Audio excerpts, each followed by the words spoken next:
and then we'll see on that side there is the statue for the Virgin Mary, and on the other side for Jesus, for Joseph, and then Jesus for them, the Holy Family, the Sagrada Familia, Holy Family, Joseph, Mary, and Jesus. Sagrada Familia, Sagrada Familia, Holy Family, Joseph, Mary, and Jesus. How did they come up with the design for the Jesus and the proscenium over the altar? Because it doesn't match. Yeah, right. They came to this Sí, imitant una catedral antiga, diguéssim, gòtica, però es veu... Sí, perquè té coses gòtiques, però en blanc... Però es veu supermoderna. I moderna.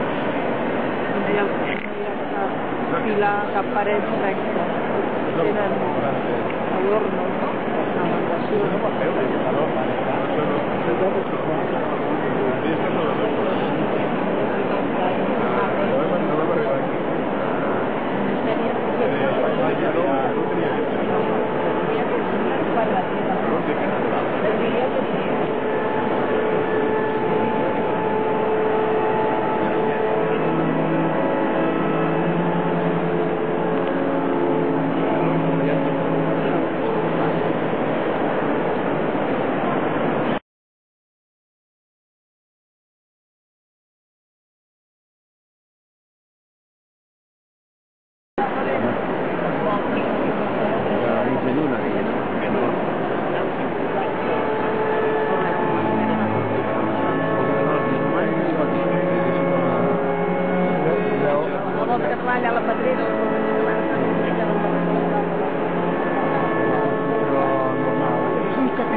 Déu-n'hi-do tot donat per molt, això diu la tele, que tu del 8 em va fer 2 pel·lícules.